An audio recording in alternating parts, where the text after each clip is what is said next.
continue our nationwide recovery effort.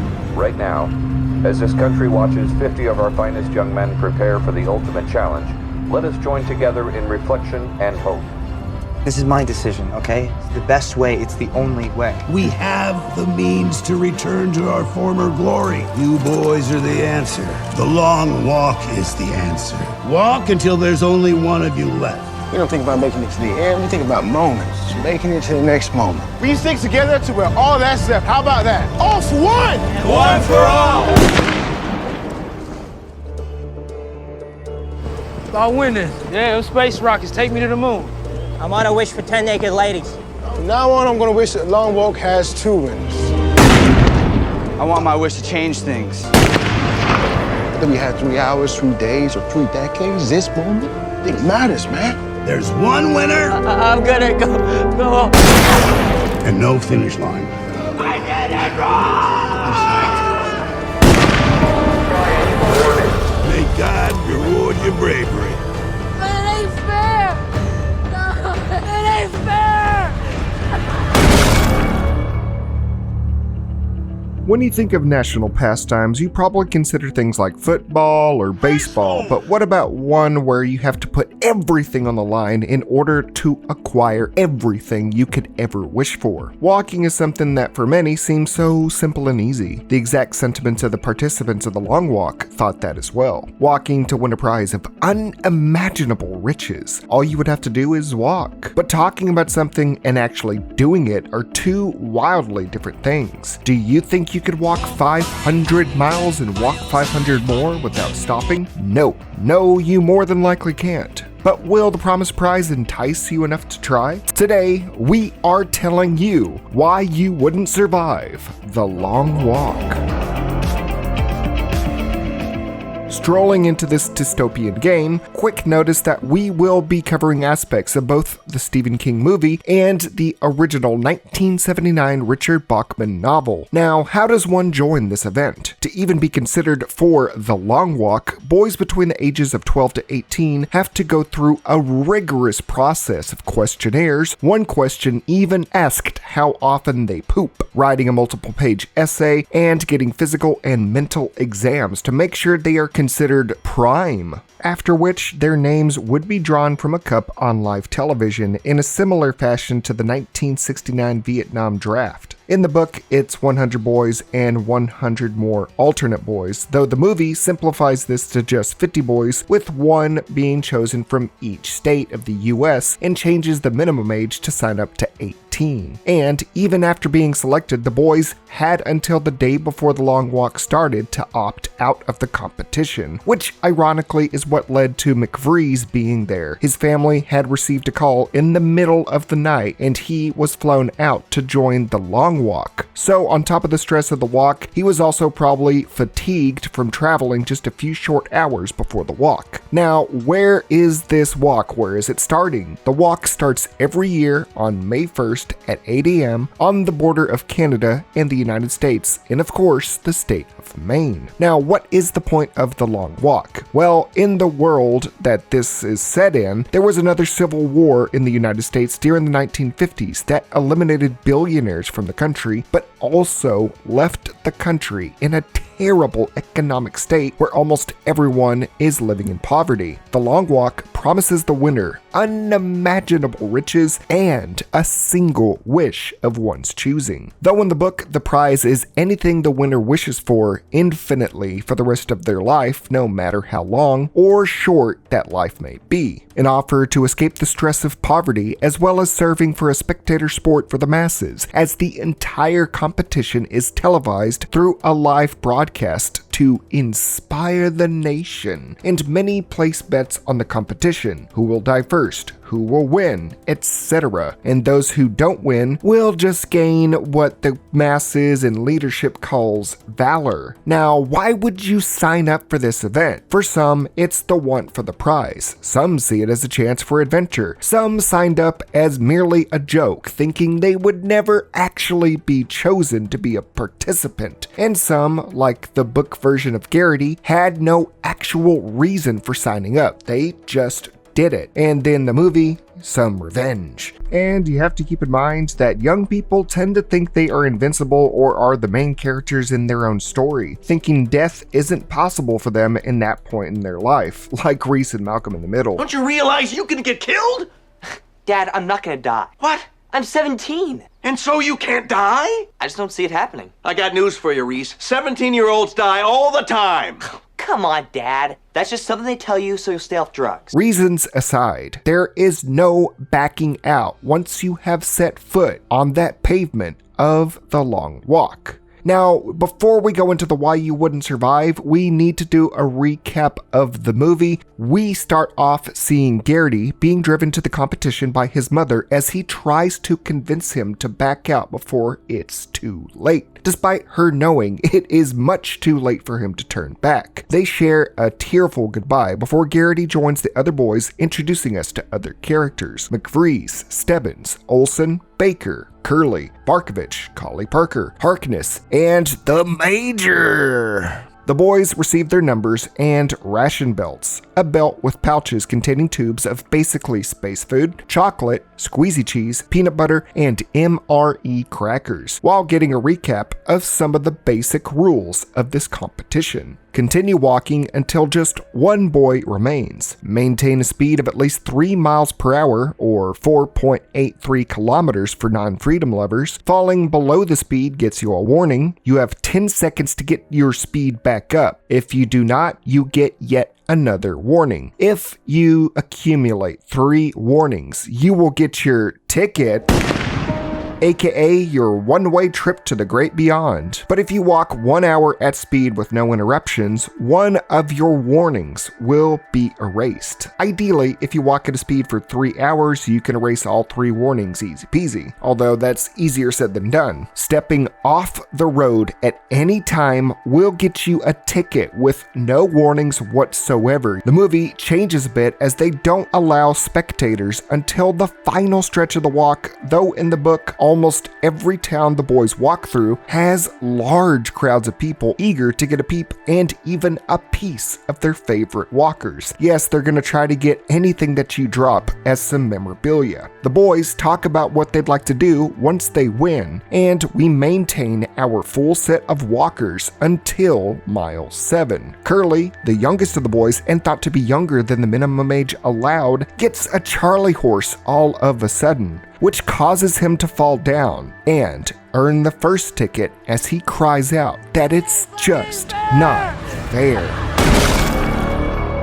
This causes the boys to realize how real the situation really is, as McVries even states later that he didn't really expect them to kill him. He says he thought that a white flag saying BAM would pop out of the gun, much like a toy gun in something like Looney Tunes, and then go ahead and tell the boys April Fools, and they could all go home from there. McVries suggests instead of focusing on the end of the walk, they should focus on little moments, just giving themselves small things to look forward to and keep them going. During this conversation, the boys decide that if they are walking together, they may as well talk to each other and be friends at least for the short time they may have. A second boy, possibly named Ewing, gets 3 warnings and his ticket, having fallen into a sudden seizure and having no ability to respond or get up. Medical emergencies? Nope, you are out. Olsen starts to have jelly legs around the 25th mile, saying his legs feel weird and that his muscles feel baggy. Barkovich starts picking on a boy named Rank, making fun of his name, saying he's going to dance on his grave and that his mom must have failed with the coat hanger thing, and his mom is giving out BJ coupons on 42nd Street, which goads the boy into trying to punch him, which gets the boy 2 interference warnings. His attempts to punch Barkovich cause the boy to fall and skid on the pavement and get his 3rd warning,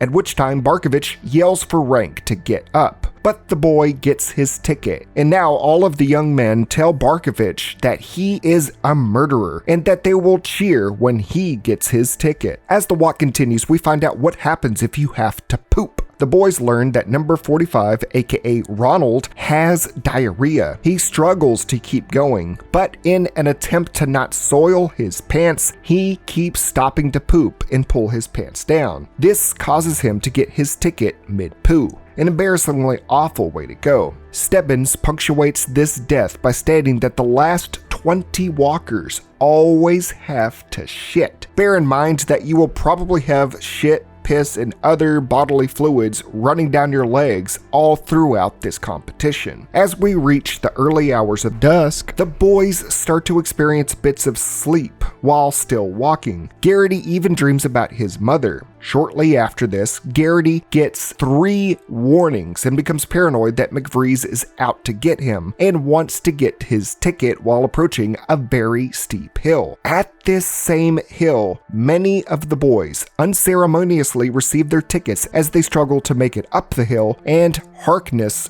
breaks his foot. McVries comes to Garrity's aid and helps him to make it to the top, preventing him from getting his ticket after the 3rd warning. Garrity reveals that he doesn't believe that he will win, and he and McVries discuss that the walk is not about the survival of the fittest. It takes something in the brain, and McVries states that when he gets to the point that he cannot walk anymore, that he will just simply sit down. But he at least wants to outlast that bastard that is Barkovich.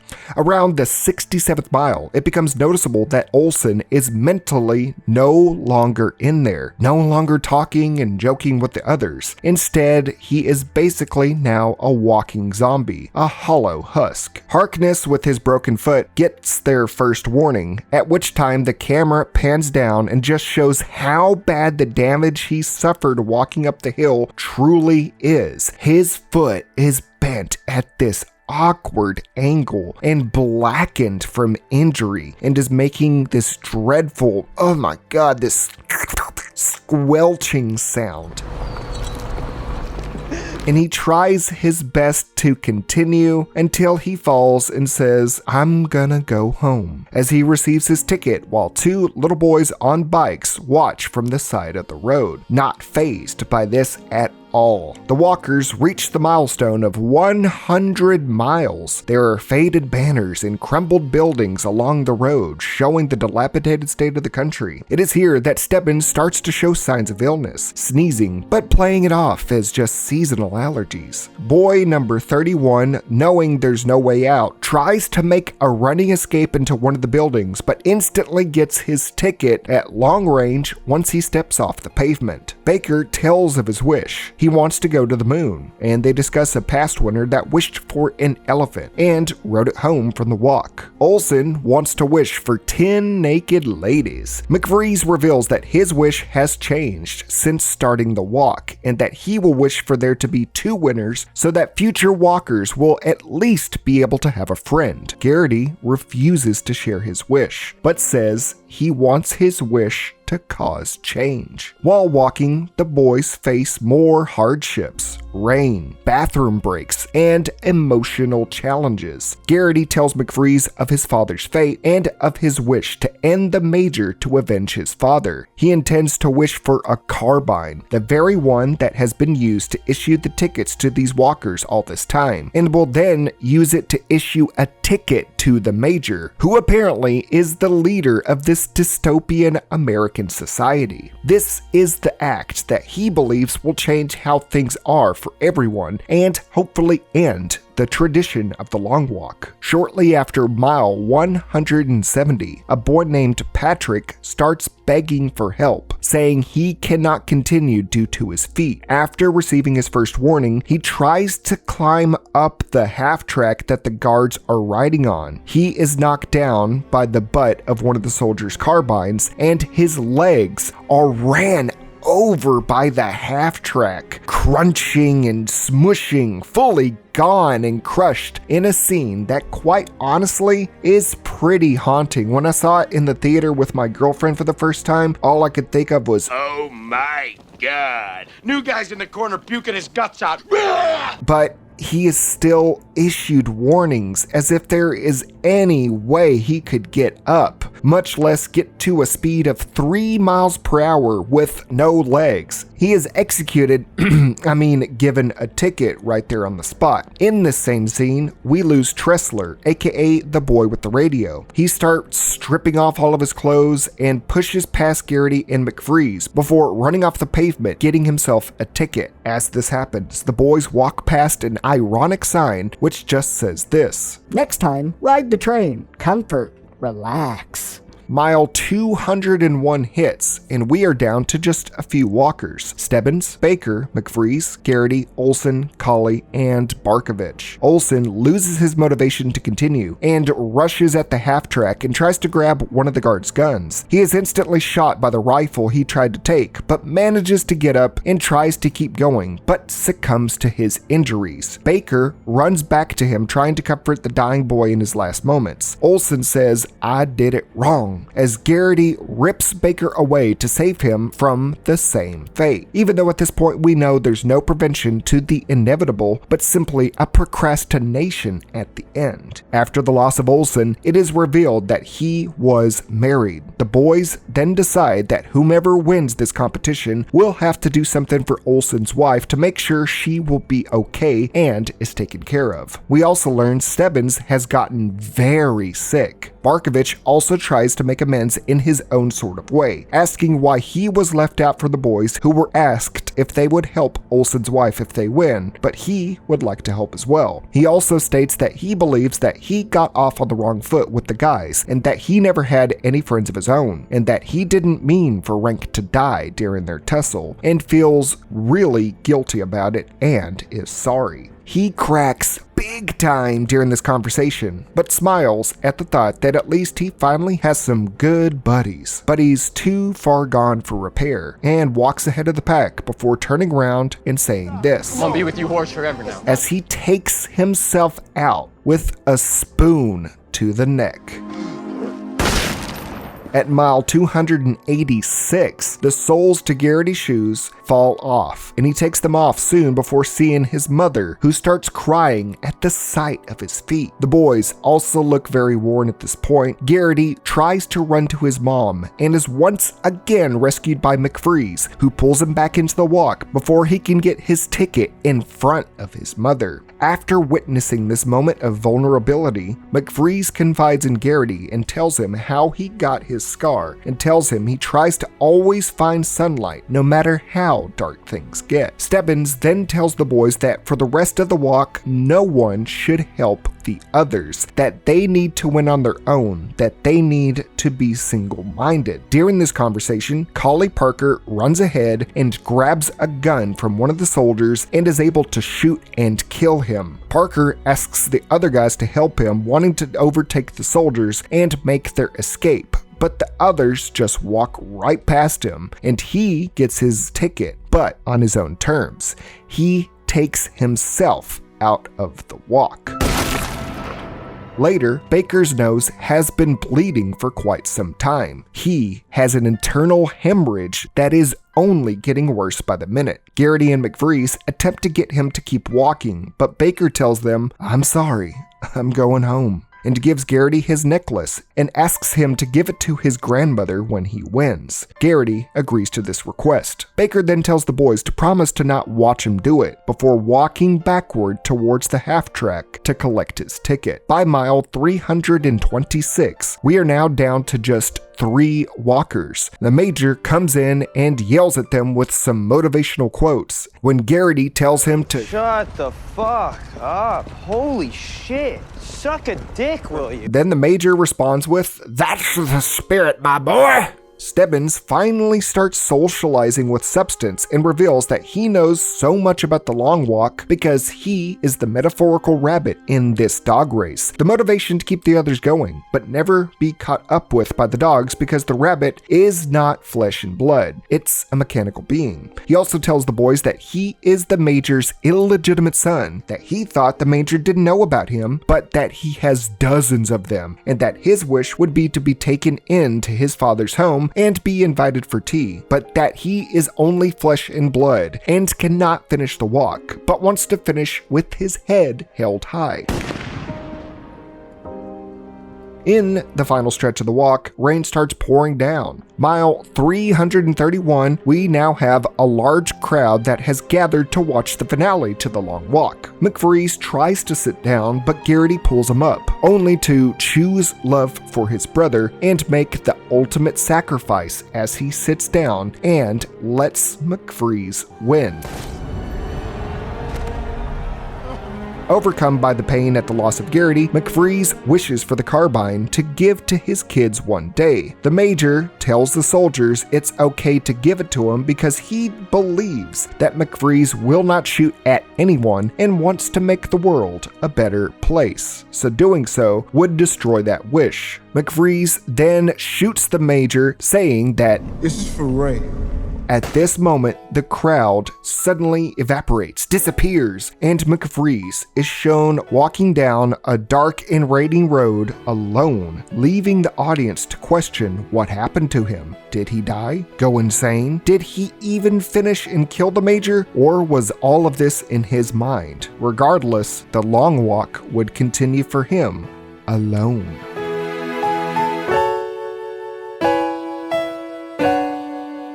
Now, the long walk took place over 6 days, constant walking with no stops or breaks no matter the reason or emergency. An example being, in the book, one of the bridges that the boys were going to cross went out. It was destroyed, so the boys thought they were going to get a rest while it was being repaired. But by the time that they arrived there, the army had already replaced the bridge with freshly cut logs. There is no stopping this walk. In the book, spectators were allowed to watch the entire walk with crowds lining the roads many times. Some people fought each other over discarded empty food tubes that the walkers dropped, considering it memorabilia to collect. Some offering things to the walkers, example, a man with cold sodas that were free to the long walkers, which sadly was not allowed, and a shop owner who had cold slices of watermelon for the boys. He did not understand why he couldn't decide to give them things and ended up throwing the watermelon slices to the boys anyway, which was probably the last bit of kindness that some of the boys received, but likely resulted in that kind man getting an interference ticket, meaning if anybody on the outside of this long walk tries to help, they will be given a ticket. Going from the story, let's put you into the tattered shoes of one of these walkers and tell you exactly why you wouldn't survive. 100% there are gonna be some of you that just think you're built different. Nah, I'm built different. And can walk with no problem. Walking is something that for so many seems so simple and easy, but something that many of us take for granted. Walking to win a prize of unimaginable riches. All you would have to do is walk. But with no finish line and not being able to stop or slow down instantly changes that. Even being in peak physical shape eventually will take a toll on your body and psyche. Some of these boys even practiced. In the book, there was a boy named Scram that says he walked 80 miles the week before and was even the Vegas favorite to win for betting. Olsen had studied the manual of the rules of the long walk inside and out, taking all of the helpful hints to heart and thought he was prepared to win it all. So it doesn't matter if you have brawn and brains. Any form of exercise will begin to tear away at your muscles. They normally heal during your periods of rest between workouts. It's why rest days are so important. But without rest, they never get the chance to rebuild. So they would just be getting worse and worse, and eventually lead to muscle fatigue. It can also lead to something called rhabdomyolysis, which is a rare illness in which your muscles start to break down. This causes them to pollute your bloodstream and can even cause you to suffer kidney failure. The sheer fatigue would be overwhelming. While you may not realize it, the strenuous activity will have you wanting to stop and rest or fall asleep. But with not being allowed to even slow down, sleep is just a thing of the past for you, much less being able to lay down and prop your feet up. This lack of sleep will make you irritable, paranoid, clumsy and have a suppressed immune system, and that's just within the first day. Several days with no sleep can lead to hallucinations, organ failure, strokes, and heart attacks. The negative effects of going with long periods of sleep are so dire that the Guinness World Book of Records will no longer accept sleep records. Sleep deprivation is, of course, a major concern, but there are also things you might not have thought about for this competition. In the novelization, there is a character named Gribble who takes all 3 warnings, getting all worked up with a female spectator. He tries to get back to walking but gets a painful blue cramp in the nether regions, causing the boy to fall to his knees and be unable to get back up and earn him his ticket. I know a lot of you dudes would be falling prey to your robbing biological urges. While some of you may be thirsting in, well, that sense, walking all this time will probably make you mighty thirsty in the literal sense, especially after eating those dry-ass crackers and peanut butter. Luckily for you, you get all the water you want. All you have to do is ask for it yourself. However, you may not want to drink it too quickly. If you do, you may get terrible stomach cramps, nausea, and vomiting. You can also experience water intoxication if you drink too much water, especially when participating in an endurance sport like the long walk. This occurs when too much water dilutes your blood and causes there not to be enough electrolytes in your body. This can lead to seizures, coma, or even death. Which, let's face it, you experience a seizure or coma during the long walk, you know that death is certain. And if you drink a lot of water, you are going to be needing to pee, and you really can't stop to take a piss, so you're either going to have to whip it out and piss while you're walking, or just let it trickle down your leg. Some people in the comments may think to dress how they do when going to the gym or going out and just in summery clothes. Perhaps a tank top or t-shirt with some snappy basketball shorts, so you don't have to worry about sweating it out. Not wanting to get too hot and not wanting to wear something that after walking for a while may feel like it's weighing you down. However, many forget to take into account the weather. The walk takes place on the border of Canada and Maine. The average temperatures in this area for early May range from an average of 36 to 45 degrees Fahrenheit or 2.22 to 7.22 degrees Celsius for low temperatures to around 56 degrees Fahrenheit or 13.33 degrees Celsius for high temps. This, coupled with onslaughts of rain and hail, will be torturous, especially when you take into account that the majority of the boys are from much warmer climates. So if you're not used to this kind of climate, you're going to have an even worse time. The night would just compound both of these factors, and with inclement weather comes harsher obstacles as well. During one of the rainstorms, it even starts hailing and gets so bad that one of the boys cannot see where they are going and accidentally steps off the road and gets his ticket instantaneously. It doesn't matter if you did it on accident or not. If you step off the road, even when you're getting pelted by ice from the sky, you are getting your ticket. And we have to go into the mind as well. You have to remember that you are constantly surrounded by armed soldiers with the sole assignment to kill you if you get any warnings or break the rules. And you are witnessing so much death. This is going to wear you down. In the book, the contestants reach a town that has arranged a large celebration to honor the walkers as they walk through. This includes fireworks and even a 21-gun salute, an event that has the opposite effect of celebratory emotions in the walkers. This would instead trigger panic attacks and fear, as at this point they are conditioned to associate the sound of gunshots with death of the people around them. All of these elements can add up to chip away at your mental fortitude, ripping you away from reality and eliminating your sense of self-preservation. The book version of Barkovich goes insane and literally rips his own throat out with his bare hands. Some of the boys do get sick, some have seizures, some get appendicitis. Even Scram catches pneumonia. Some just drop dead on the spot from all of the stuff going on in their body because of the long walk. Your death may even go unnoticed and your name go unknown. Some of the guys around you may never know who you were and the country at large. And as a wise man once said, "A man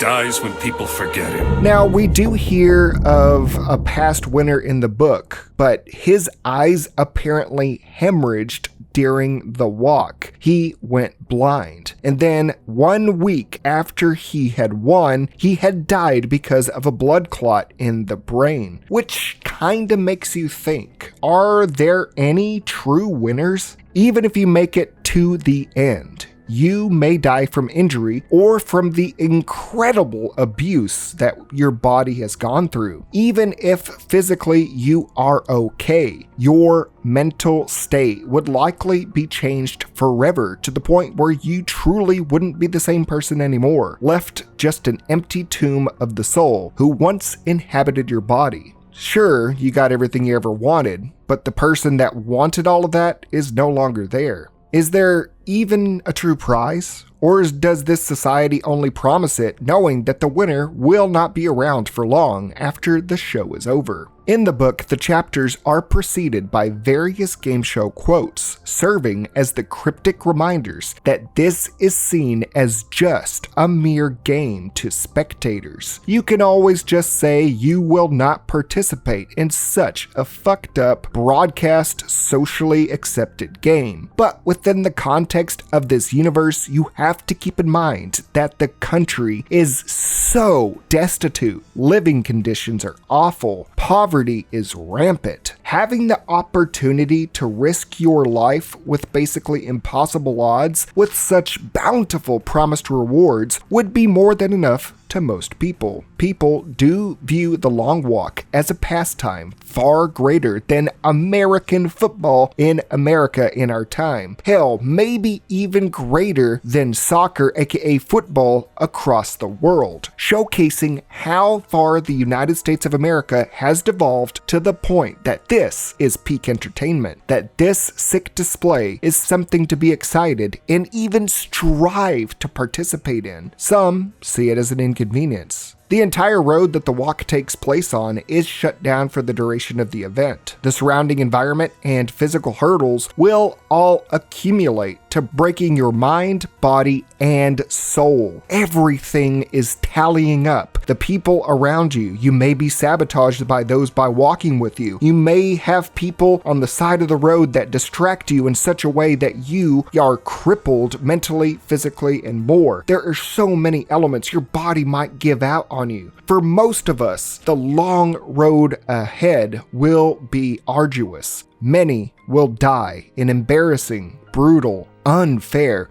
and even self-destructive ways that could be your endgame, seemingly chasing a never-ending goal, a promise at a better life. Never seeing what's beyond the horizon that was promised to you as it grows further away from you, as does life, and so many concrete pillars of it. The long walk will always be just that for you in your final hours or even days.